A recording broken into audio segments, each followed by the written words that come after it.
Hai, aku Citra. Jadi sesuai dengan judulnya, kali ini aku akan mereview sebuah buku. Buku ini untuk anak komunikasi mungkin udah enggak asing lagi sama buku ini ya. Karena buku ini adalah buku tentang pengantar ilmu komunikasi. Ini mirror jadinya enggak kebaca. Tuh, pengantar ilmu komunikasi. Nah, pengantar ilmu komunikasi ini kan ada banyak ya bukunya. Ada yang dari nggak tahu namanya, intinya banyak. Nah, yang aku dapat itu yang dari John Fix, aku nggak tahu cara bacanya. I don't know how to pronounce it. Nah, ini dari John Fix, karena yang aku dapat cuma ini, sisanya yang lain udah nggak ada. Nah, jadi hal-hal yang akan dibahas di buku ini itu mencakup definisi, asal mula komunikasi, model komunikasi, teori komunikasi, metode komunikasi, kode, dan banyak lagi. Jadi ada banyak hal yang dibahas, di buku ini. Untuk yang pertama itu definisinya kan. Nah, untuk definisinya gimana ya? Si Pak John panggil aja Pak John. Nah, Pak John ini nggak langsung nulis definisi komunikasi, enggak. Karena menurut Pak John sendiri, komunikasi itu terlalu luas untuk didefinisikan. Ya, terlalu luas untuk didefinisikan. Ada satu bab pengantar. Nah, ini apakah komunikasi itu? Nah, pada bab ini udah mungkin orang akan mengiranya waktu kita baca paragraf pertama udah langsung ketemu komunikasi itu apa, tapi itu enggak. Karena di sini komunikasi itu menurut Pak John sangat sedikit yang dapat mendefinisikannya secara memuaskan.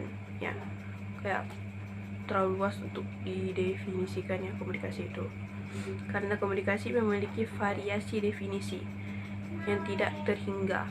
Bahkan di sini ada yang ada yang aku kayak, masa sih? Menurut Pak John itu gaya rambut kita itu termasuk komunikasi. Aku nggak tahu ini kok gitu ya. Apanya? Pada buku ini juga terdapat dua mazhab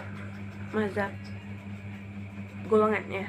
Dua golongan kelompok yang mendefinisikan komunikasi secara berbeda.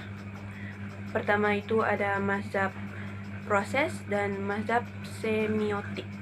Nah, pada mazhab proses ini mereka mendefinisikan komunikasi itu sebagai transmisi pesan.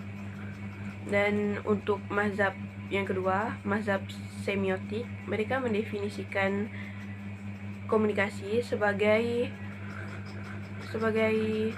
mazhab yang kedua itu melihat komunikasi sebagai produksi dan pertukaran makna ya. Itu mazhab yang kedua, mazhab semiotik. Nah, jadi intinya mazhab proses itu dia cenderung mengaitkan diri dengan ilmu-ilmu sosial, terutama psikologi dan sosiologi, dan cenderung memfokuskan dirinya kepada X komunikasi. Dia lebih kayak ke tindakan gitu. Nah, untuk mazhab semiotik itu mereka cenderung mengaitkan dirinya dengan linguistik dan subjek-subjek seni, dan memiliki kecenderungan untuk memfokuskan dirinya kepada kerja, kepada kerja komunikasi ya. Itu adalah dua mazhab utama yang dibahas oleh John pada buku ini secara mendalam. Nah, masing-masing mazhab itu menginterpretasikan definisi kita, yaitu komunikasi sebagai interaksi komunikasi melalui pesan dengan cara mereka sendiri. Komunikasi itu kan memiliki banyak model ya. Model maksudnya tuh kayak teori komunikasi dari para ahli komunikasi yang terdahulu gitu. Dan Pak John ini mengambil teorinya si Shannon dan Weaver. Dari banyaknya model komunikasi, Pak John mengambil modelnya Shannon dan Weaver. Tapi di sini ditulis kalau misalnya teori komunikasi dari Shannon dan Weaver itu sangat diterima secara luas sebagai salah satu dasar berkembangnya ilmu komunikasi. Teori ini adalah contoh yang jelas dari mazhab proses. Mazhab yang pertama itu mazhab yang mendefinisikan komunikasi sebagai transmisi pesan. Intinya buku ini tuh beneran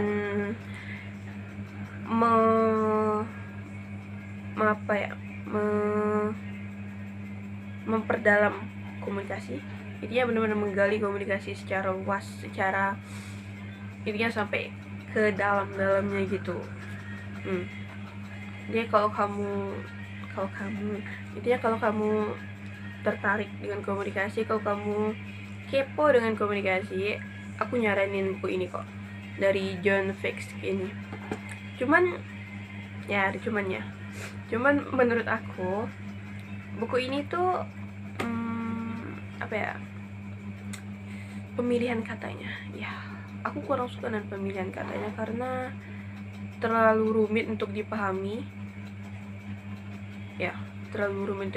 dan aku kayak ketemu beberapa kalimat yang ada katanya itu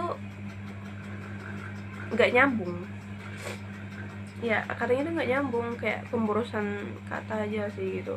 Aku nggak tahu dari Pak Johnnya atau dari penerjemahnya ya, aku nggak tahu itu pemilihan kata dari siapa.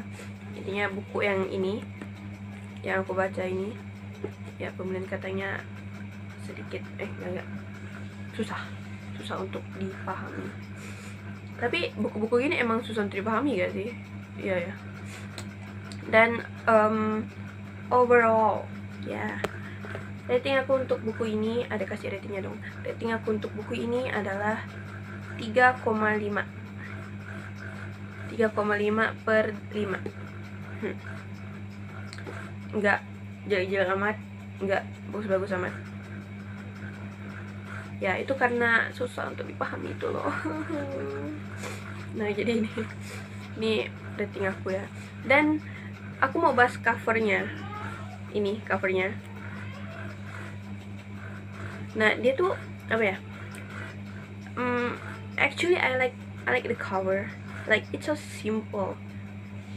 The editor apa sih yang ngebuat ini nih.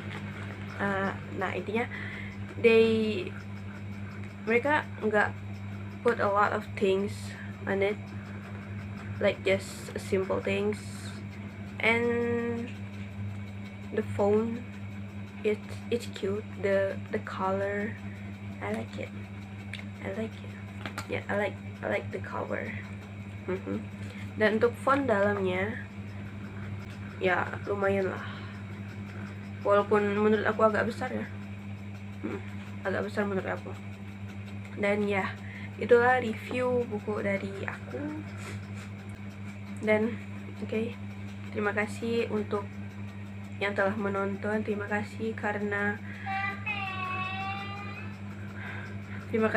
sudah mendengarkan semua ocehan-ocehan ini. Dan ya terima kasih. Oke, terima kasih. Bye bye.